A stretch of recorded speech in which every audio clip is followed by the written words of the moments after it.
Hello and welcome back, everyone. Today we are here to talk about one of the most misunderstood movies in Arnold Schwarzenegger's filmography. A movie that fulfilled the wish of every 10-year-old to ever watch an R-rated action movie that they definitely weren't supposed to watch. And a movie that was so bogged down by studio notes and deadlines that it bombed immediately upon release. That's right, today we are talking about how 1993's Last Action Hero came to be, everything that makes it awesome, and its legacy as a cult classic 30 plus years later. And I'm really excited to talk about this movie because it was chosen by my subscribers, and a big thank you to everyone who voted. So if you haven't yet, please come subscribe and help me pick out what movies you want to hear me talk about next. And with that out of the way, I'm Brandon, this is Born to Rant. Now, let's talk about Last Action Hero. My history with Last Action Hero stretches back to being probably 6 years old and being at my dad's house for the weekend, and it must have been playing on TNT or TBS or one of those basic cable movie channels. Last Action Hero was not a movie that I owned on VHS, but it was a movie that I was still very obsessed with as a kid. For some reason, I even had this action figure of the Ripper from the movie. No other action figures from the movie though, just this one. No idea where I got it, no idea where it ended up. I think that Last Action Hero scratches a very specific itch for kids that grew up loving kid-friendly action movies like Star Wars or Raiders of the Lost Ark and wanted to see the Terminators and Die Hards. But maybe their parents weren't letting them watch those movies yet. Because at the heart of Last Action Hero is the main character Danny, who is the perfect audience surrogate for any kid that grew up watching and loving movies, especially action movies. Last Action Hero is a fantasy. Sure, it parodies plenty of action movies, but more than anything, it feels like what a kid thinks action movies from this era are, not what they actually were. And that's why I think I connected to this movie so strongly as a kid. My parents both kind of danced along this weird line of being weirdly strict about some things but not about others. So for me, when I stumbled across a movie about a kid getting sucked into his favorite action movie, the premise alone was enough to pull me in. Because let's be honest, this is a pretty perfect premise for a movie. But before I get too deep into talking about everything that makes this movie awesome, let's go back and talk about how this movie came to be. Last Action Hero has a very long and complicated history. So the movie began its life as a spec script titled Extremely Violent and was written by Adam Leff and Zach Penn. While Leff wouldn't go on to have much of a career as a screenwriter, Zach Penn would go on to have credits on movies like Behind Enemy Lines, X2, and X-Men The Last Stand, The Avengers, Ready Player One, and Free Guy. And Last Action Hero really began with Penn and Leff talking about an idea that Penn had. Wouldn't it be cool if someone went from the real world into an action movie? The two talked about how every action movie they were seeing in the late 80s and early 90s was just the same thing over and over again. And so they went to the video store and rented every action movie they could think of and took copious notes on all of the tropes and trends they saw. And then they sat down and they got to work, and the script they wrote does feature the same central premise as Last Action Hero. A character named Danny is given a magical ticket that allows him to enter the world of his favorite movie franchise. But that's about where the similarities end. And if you're really interested in all of the differences, Penn and Leff's original screenplay is online if you'd like to read it. And the central premise for Extremely Violent was so strong, it was immediately snatched up by Columbia Pictures, who really wanted Arnold Schwarzenegger to star since it was clearly written for him and he was interested, but only if he could get his first executive producer credit and have full veto power, which Columbia agreed to. And the first order of business was hiring John McTiernan to direct, who you may know as the director of some classics like Predator, Die Hard, and The Hunt for Red October, and Shane Black and David Arnott to completely rewrite Extremely Violent. The script would go through several more uncredited rewrites, with William Goldman, Larry Ferguson, and Carrie Fisher all confirmed to have done uncredited rewrites on the movie. As far as this movie's production goes, the big thing you need to know is that early on, Columbia set a release date of June 18th, 1993, and this was considered to be an immovable date. It was set in stone. And for Arnold Schwarzenegger, he started to get a sinking feeling the movie was in trouble pretty much right away. And well, here's the quote from Arnold. John and I were having a drink after shooting until 3 in the morning, and he said, "What we're really making here is E.T. When I heard that, I had a sinking feeling that maybe the whole PG-13 thing was a mistake. People might not buy me doing a family-friendly action film." And the craziest thing about the production of Last Action Hero is that it didn't wrap production until late May of 1993. That's right, less than a month after Last Action Hero finished filming, it was released into theaters, which in and of itself is a huge problem. But the thing that really killed this movie, it's the fact that Jurassic Park was released on June 11th, 1993. And I make no apologies for the pun, but it absolutely devoured Last Action Hero at the box office for the entire summer of 1993. And really, it is 100% the studio system's fault that Last Action Hero failed. They refused to move the release date and could not decide if they were making the biggest, baddest action movie of all time or a family-friendly fantasy about action movies. But personally, I think the biggest mistake made with Last Action Hero is fundamentally the fact that they hired John McTiernan, Arnold Schwarzenegger, and Shane Black to spoof their own movies. They were all just too close to the original material to spoof it properly, and because of that, the movie isn't really even a spoof, it's more of a meta commentary on action movies. It has more in common with Scream than it does Young Frankenstein. The movie was also the victim of one of the worst test screenings in Hollywood history, held about a month and a half before the movie came out, and a few weeks before reshoots wrapped on the movie. The movie was screened for a test audience. Apparently, it was about 10 minutes longer than the final version, and most of the dialogue was completely inaudible because the sound mixing and ADR had not been done yet. The test screening was so bad that the movie's producer, Mark Canton, took all of the audience's test cards and shredded them before anyone else could actually see how much the audience hated the movie. So, foolishly, on June 18th, 1993, Last Action Hero was rushed into the world and received mixed to negative reviews. And on its opening weekend, it only made $15.3 million off of its $85 million budget, and it placed at number 2 just behind Jurassic Park at the box office. And even worse, on its second weekend, Last Action Hero dropped to number 4, being overtaken by both Dennis the Menace and Sleepless in Seattle, which was yet another movie that Columbia had released. So they had this small romantic comedy they made overtake their big action tentpole movie for that summer. It's pretty embarrassing. Worldwide, Last Action Hero would go on to make a total of $137 million,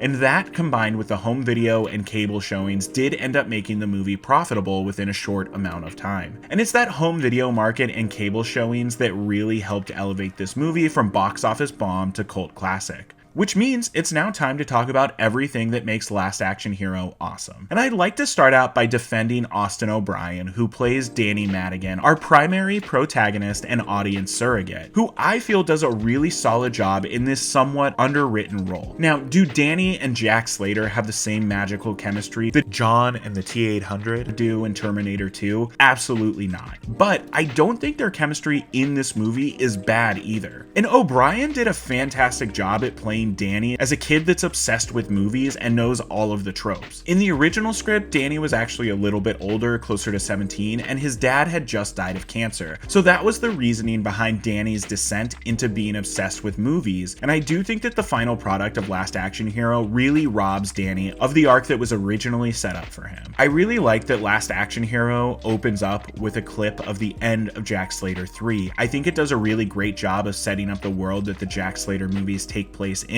It's really glossy and fun when we first come into the movie. I mean, Jack Slater's entrance is him walking across cop cars. We even get a cameo from Tina Turner in what would sadly be her final film performance. But then Jack Slater 3 takes a turn and becomes pretty serious, with Slater's son actually dying at the end of the movie. And honestly, it's interesting how this movie tries to balance both being somewhat serious with the death of Slater's son and Danny's bleak life of being poor, having a dead dad, and a mom that works nights. But at the same time, all of this is intercut with little jokes like Slater carrying an arsenal, or Danny dreaming of Arnold Schwarzenegger playing Hamlet. And Danny's teacher in the Hamlet sequence are one of my favorite meta jokes in the entire movie, because we have Dame Joan Plowright playing Danny's English teacher and talking about Laurence Olivier's Hamlet from 1948. And Plowright and Olivier were married for 28 years before Olivier sadly died in 1989. And sadly, we actually just lost Joan Plowright earlier this year. But the Hamlet sequence with Schwarzenegger in faux black and white is really fun and does a good job of setting up how Danny likes to escape into the world of Jack Slater whenever he possibly can. Which is why when that first bundle of dynamite comes through the screen and lands next to Danny, it's immediately exciting,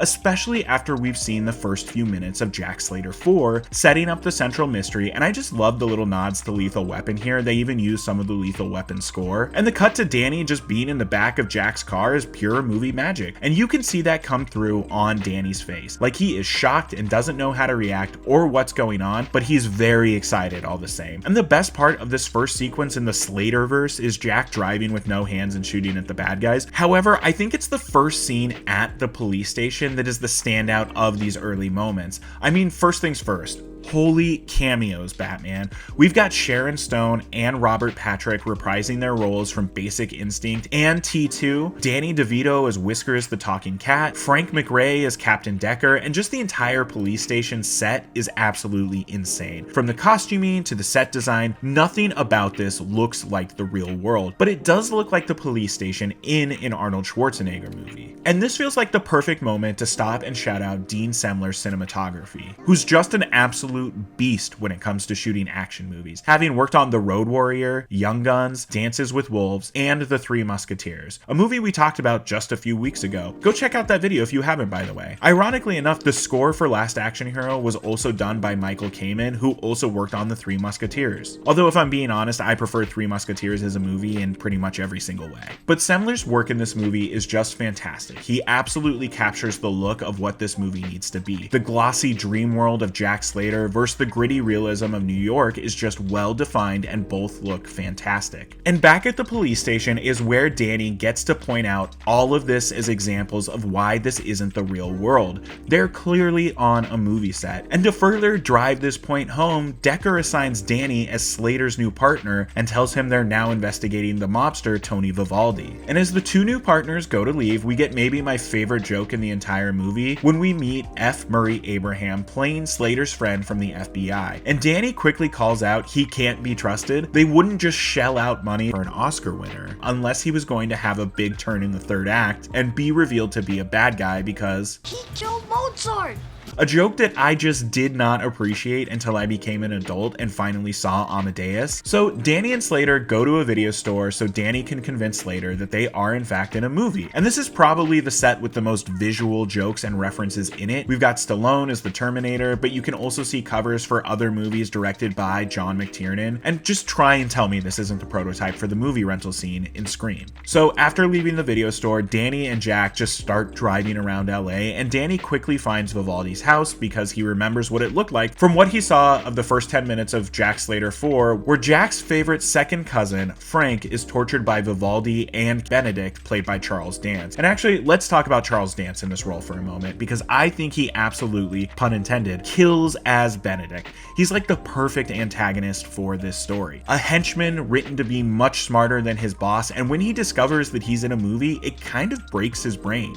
And he realizes that if he can make it to the real world, he won't be stuck playing a secondary bad guy to a moron anymore. I think it works really well for the premise of this movie. When Jack and Danny do pull up to Vivaldi's mansion, they have a great little exchange with Benedict, and this is where Jack kind of starts to believe Danny just a little bit. He can tell that something's up with Benedict, but there isn't much he can do about it in the moment. This sequence also tips Benedict off to something being wrong. Slater should not have shown up yet, and how did this kid know absolutely everything that happened? So Benedict decides to take some goons and follow Slater and Danny, who go to visit Slater's daughter Whitney, who's being played by an actress named Meredith Caprice, who's in turn played by real-world actress Bridget Wilson. And the funny thing about this is that the movie goes out of its way to call out that it's her first movie like multiple times. While at Whitney's house, they're all attacked by Benedict and his goons, and this is just a really fun little action sequence. I think Bridget Wilson is actually great as she beats the shit out of this dude while screaming like he's beating her up. And the idea that even though our heroes make it through and take out the bad guys, Benedict still gets the last laugh. He's got Danny's ticket and left one of his many glass eyes behind, and this one happens to be a bomb.